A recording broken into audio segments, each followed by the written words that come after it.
Assalamualaikum warahmatullahi wabarakatuh. Halo teman-teman semuanya, selamat datang di video aku. Di sini aku mau berbagi cerita atau mau menjelaskan tentang materi-materi sejarah Islam. Sebelumnya perkenalkan, nama aku Miladinil Haki Alkansa. Aku seorang mahasiswi semester 1 Prodi Komunikasi Penyiaran Islam di Universitas Muhammadiyah Bandung. Aku kelas KPIB. Nah, pada video kali ini, pembahasan yang akan aku bahas atau share ke teman-teman yaitu tentang sejarah perkembangan Islam dan budayanya pada masa kolonialisme Belanda. Nah, bagaimana sih ceritanya? Nah, pada video kali ini ada 5 topik pembahasan yang bakalan aku bahas mengenai sejarah perkembangan Islam ini.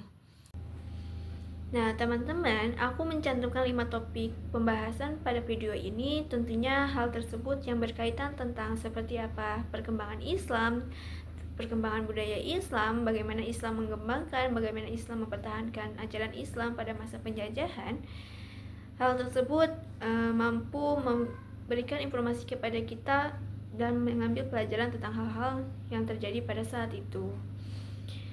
Nah, pada masa penjajahan Belanda, Islam yang di Indonesia atau umat Islam itu mengalami banyak tantangan dan rintangan yang dihadapi karena melawan Belanda, di mana Belanda pada saat itu memiliki kekhawatiran atau mengetahui tentang kekuatan Islam yang potensinya mampu menyatukan bangsa Indonesia untuk melakukan perlawanan terhadap penjajahan.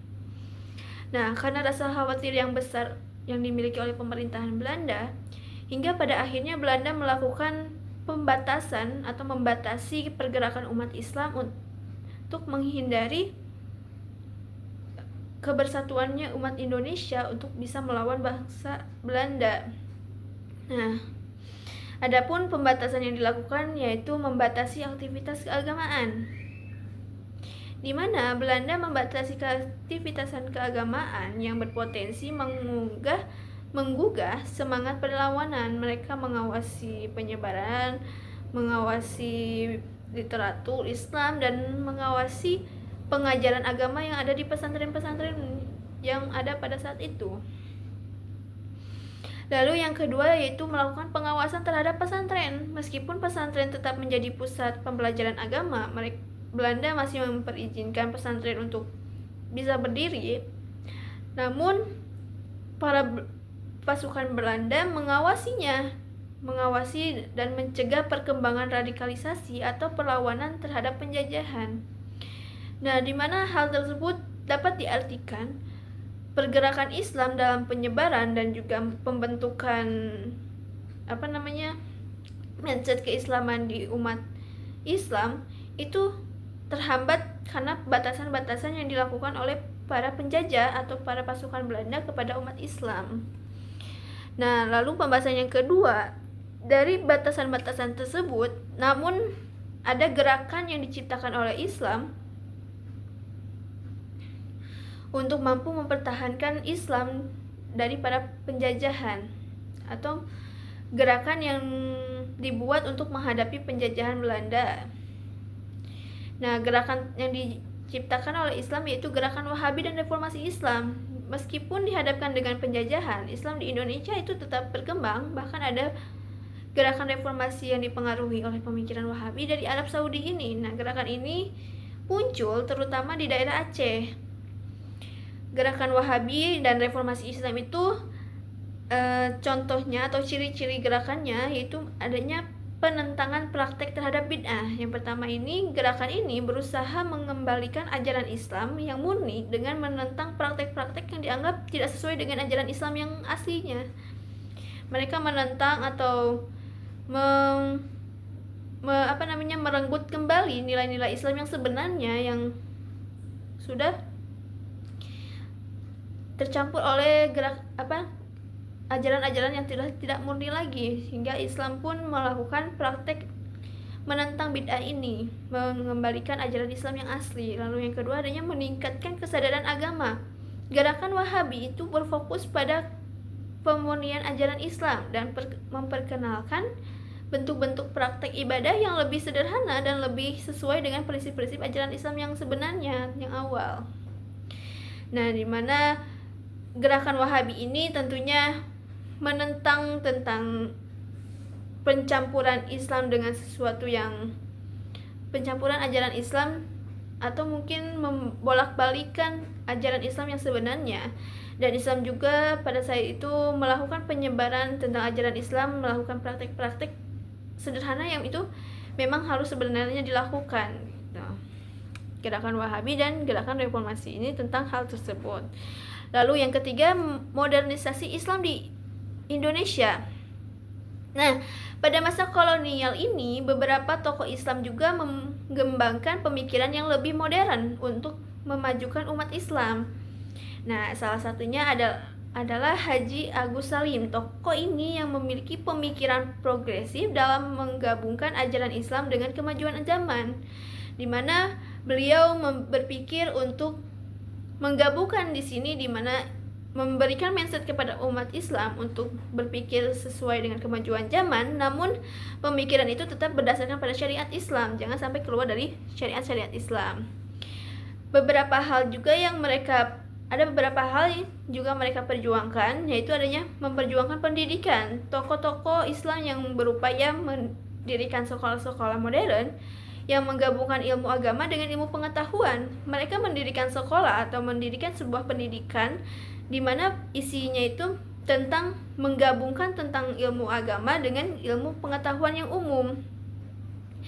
Hal ini mampu memberikan praktek tentang kita tetap berpikir, kita memiliki pengetahuan tentang umum, tapi tetap berdasarkan pada Islamnya. Lalu yang kedua itu pemikiran Islam yang lebih terbuka, di mana gerakan ini mengajak umat Islam untuk lebih terbuka terhadap perubahan zaman, namun tetap dalam kerangka ajaran Islam. Yang sama, kalau pendidikan mungkin untuk pada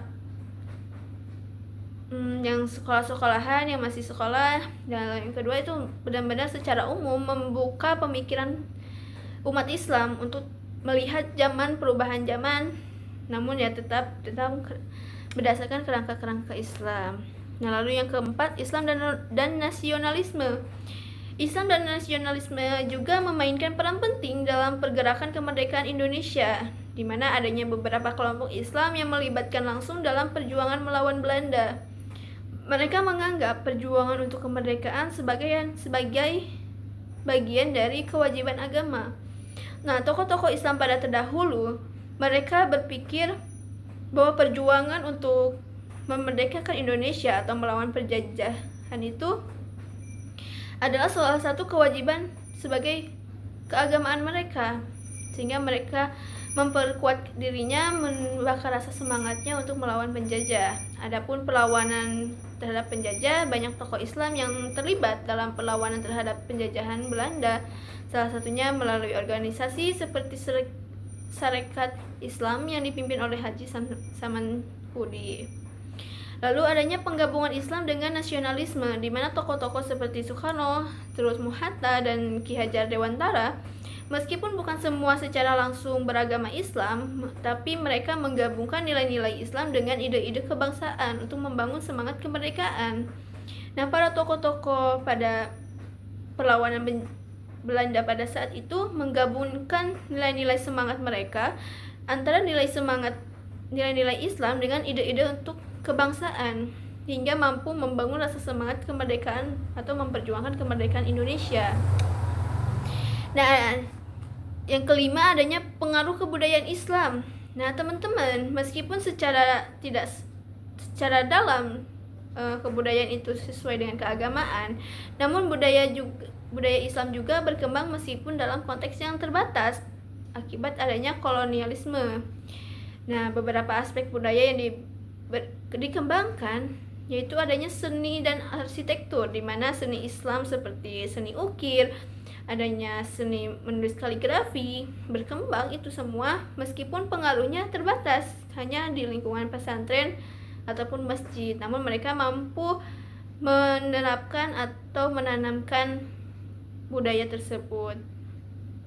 Lalu ada yang kedua, kesastraan Islam, di mana sastra Islam juga berkembang pada masa penjajahan Belanda dengan banyak karya-karya yang ditulis dalam bahasa Melayu. di mana karya-karya tersebut membahas tentang ajaran agama dan juga pembahasan tentang sosial. Nah, itu perkembangan budaya yang dilakukan Islam pada masa penjajahan. Nah, Islam pada masa penjajahan tersebut mempertahankan keislamannya dengan dengan cara menggabungkan tentang nilai-nilai Islam dengan ilmu-ilmu yang berkembang pada zaman tersebut, hingga pada saat itulah Islam masih tetap bisa pada saat itulah Islam masih bisa bertahan hingga pada saat ini. Jadi kesimpulan secara keseluruhannya, dimana meskipun Islam memang mengalami banyak pembatasan dan juga tantangan dari penjajahan Belanda, namun Islam di Indonesia tetap berkembang dan juga memberikan pengaruh besar terhadap perlawanan untuk melawan penjajah, serta juga mampu membentuk identitas nasional Indonesia, di mana gerakan reformasi dan nasionalisme yang berbasis pada ajaran Islam membantu mendorong Indonesia untuk menuju kemerdekaan. Itu mungkin kesimpulan pada pembahasan aku kali ini. Nah, tentunya pelajaran tentang sejarah itu memiliki banyak pesan atau pembelajaran yang mampu kita ambil, dimana dengan kita bersatu, kita saling percaya, kita yakin, maka rasa takut atau yang kita pikirkan mustahil untuk dilawan itu akan terlawan juga, teman-teman. Tetap mempertahankan apa yang menjadi hak kita dan apa yang harus kita laksanakan kewajibannya, itu semua harus kita lakukan, harus tetap kita lakukan meskipun banyak hambatan, banyak rintangan yang terjadi, karena pasti Allah pun akan membantu kita untuk mengatasi permasalahan kita. Nah, teman-teman, mungkin itu video atau mungkin ini pembahasan yang aku bahas kali ini. Semoga apa yang aku bahas ini, apa yang aku sampaikan ini mudah dipahami dan juga menambah wawasan teman-teman semuanya. Apabila ada kesalahan atau mungkin kekurangan, jangan lupa mungkin tulis di kolom komentar apa ya kekurangan aku, atau mungkin kritikan yang itu mampu membuat aku memperbaiki diri jadi lebih baik lagi. Mungkin sekian video aku kali ini, semoga bermanfaat and bye. Wassalamualaikum warahmatullahi wabarakatuh.